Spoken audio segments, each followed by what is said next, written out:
Hello प्यारे बच्चों, नमस्कार। आप सभी का बहुत बहुत स्वागत है। आ चुकी है लाइव क्लास और लाइव क्लास में आज हम करने वाले हैं 30 ऑब्जेक्टिवों पर आक्रमण।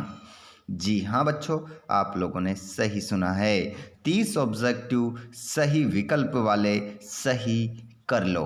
कक्षा 10वीं के हिंदी का पेपर 5 फरवरी एमपी बोर्ड का पेपर आपका रहने वाला है। तो जिन बच्चों को 30 ऑब्जेक्टिव अपने पक्के करने हैं वो इस लाइव क्लास को लास्ट तक देखेंगे, और जिसको नहीं करना है वो अभी छोड़कर जा सकता है, कोई प्रॉब्लम नहीं है।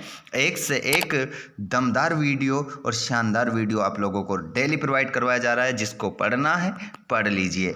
स्किप करोगे वीडियो को तो कुछ प्रश्न ऐसे रहेंगे जो आपसे मिस हो जाएंगे, तो फिर मत बोलिएगा कि बताया नहीं। चलिए बच्चों, तो बिना देर किए हम स्टार्ट करते हैं पहले प्रश्न से। चैनल पर पहली बार आए हो तो सब्सक्राइब जरूर करिएगा और अपने दोस्तों को भी शेयर कर दीजिएगा। पहला प्रश्न आपकी स्क्रीन पर देखिए। उद्धव ने गोपियों को किसका संदेश दिया? बताइए। जितने भी लाइव क्लास में बच्चे जुड़ रहे हैं इसका आंसर दीजिए, क्या होगा? उद्धव जो थे, ये पहले पार्ट का प्रश्न है हिंदी का। तो उद्धव ने गोपियों को किसका संदेश दिया था? तो यहाँ पर आपका आंसर हो जाएगा योग का संदेश दिया था। किसका दिया था? योग का। अगला प्रश्न है, सीता के विवाह की स्वयंवर में शर्त रखी गई थी। तो यहाँ पर आपका आंसर हो जाएगा बच्चों शिव धनुष तोड़ने की शर्त रखी गई थी। अगला प्रश्न देखेंगे, जीवन का समग्र चित्रण किसमें होता है? बताइए, सभी का आंसर आना चाहिए। जीवन का समग्र चित्रण किसमें होता है? तो यहाँ पर आपका आंसर हो जाएगा महाकाव्य में। अगला क्वेश्चन है, एकांकी में कितने अंक होते हैं? बताइए, एकांकी में कितने अंक होते हैं? तो इसमें आंसर हो जाएगा 1 अंक होता है। वाच्य कितने प्रकार के होते हैं? वाच्य कितने प्रकार के होते हैं? जवाब दीजिए। तो वाच्य होते हैं 3 प्रकार के। अब नाम कमेंट करके आप सभी मुझे बताएंगे। जिस बच्चे का जवाब सबसे पहले आएगा अगले वीडियो में उसका नाम बताया जाएगा कि ये बच्चे हैं हमारे लाइव क्लास में जुड़ने वाले, ये बच्चे हैं हमारे ऑनलाइन वाले, ऑफलाइन वाले, जिन्होंने इस प्रश्न का जवाब सबसे पहले दिया है। बताइए, वाच्य कितने प्रकार के होते हैं? ये मैंने बताया है 3। नाम कौन कौन से हैं? 1 2 3 नाम लिख दीजिए, क्या क्या नाम उनका। अगला प्रश्न है, सांप के डर से घबराए भोलानाथ कहाँ जाकर छिपे? इसका जवाब आपको बताना है। सांप से डर के घबराए भोलानाथ कहाँ जाकर छिपे? तो इसका आंसर जो होगा आपका वो होगा माँ के आंचल में। प्रश्न नंबर 2। प्रश्न नंबर 2 देखेंगे, प्रयोगवाद के जनक माने जाते हैं। तो प्रयोगवाद के जनक कौन माने जाते हैं? इनका नाम है अज्ञेय, सच्चिदानंद, हिरानंद, वात्स्यायन, अज्ञेय।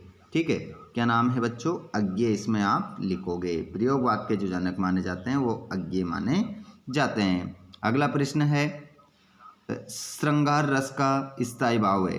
तो श्रृंगार रस का जो स्थायी भाव है वो हो जाएगा रति। रति इस खालिस्तान में आपको फील करना है। यहाँ से भी आप देख सकते हैं, लेकिन जहाँ मैंने काट रखा है वहाँ नहीं देखना है। चलिए, काव्य की शोभा बढ़ाने वाले धर्म कहलाते हैं। तो वो अलंकार कहलाते हैं। बाल गोविंद भगत के पद गाया करते थे। तो बाल गोविंद भगत कबीर के पद गाया करते थे। जगदीश का संधि विच्छेद होगा तो इसका संधि विच्छेद होगा जगत धन ईश, आपका सही उत्तर होगा। भोलानाथ का असली नाम था। तो भोलानाथ का असली नाम जो था वो था तारकेश्वर नाथ, आपका उत्तर हो जाएगा। चलिए आगे हम बात करें तो यहाँ पर जोड़ी मिलाकर आपको लिखना है। ठीक है, जोड़ी आप देखेंगे सभी बच्चे, यहाँ पर गलती किसी प्रकार की आपको करना नहीं है। प्रगतिवाद के प्रमुख कवि माने जाते हैं। तो प्रगतिवाद के जो प्रमुख कवि माने जाते हैं वो माने जाते हैं नागार्जुन। और ऐसा कौन सा छंद है जिसमें 24 मात्रा होती है? उसका नाम है दोहा। और ऐसी कौन सी रचना है जिसमें अनेक अंक होते हैं, मतलब बहुत सारे अंक होते हैं, कई अंक होते हैं, तो उसे हम नाटक कहते हैं। यतीन्द्र मिश्र ने जो पाठ लिखा है वो लिखा है नौबत खाने में इबादत, उल्लू बनाना मूर्ख बनाना, भारत का स्विट्जरलैंड कटाओ को कहते हैं। तो इस प्रकार जोड़ी हो जाती है आपकी। अब देखते हैं हम प्रश्न नंबर 4 का उत्तर। देखिए प्रश्न नंबर 1, शब्द एक वाक्य में उत्तर आपको देना है। तो यहाँ पर आप देखेंगे बच्चों सभी प्रश्नों के उत्तर। आइए, रीतिकालीन काव्य का मुख्य विषय कौन सा है?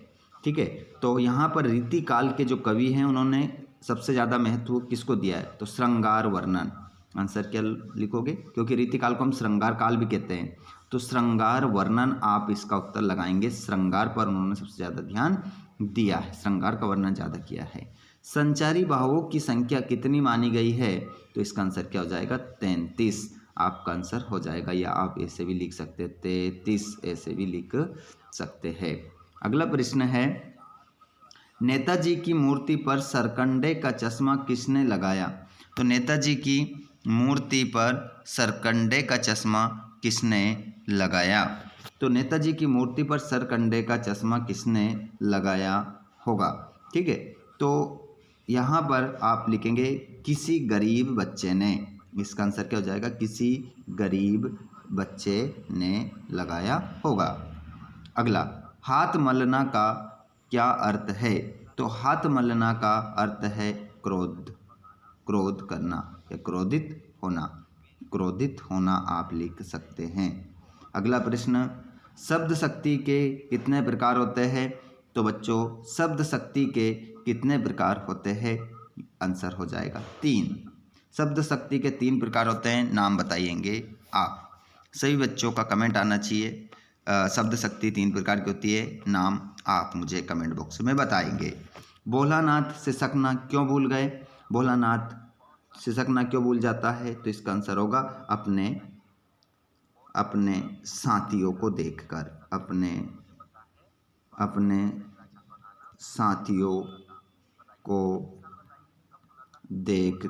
अपने साथियों को देखकर भोलानाथ क्या कर जाता है? सिसकना भूल जाता है। अगला प्रश्न देखेंगे आप, सत्य फत्य में उत्तर बताना है। देख लीजिए सभी प्रश्नों के उत्तर मिलेंगे आपको। प्रगतिवादी काव्य का मुख्य विषय शोषण के प्रति विद्रोह है, तो इसका आंसर आपका क्या हो जाएगा? सत्य। ठीक है, इसका आंसर आप सत्य लगाएंगे।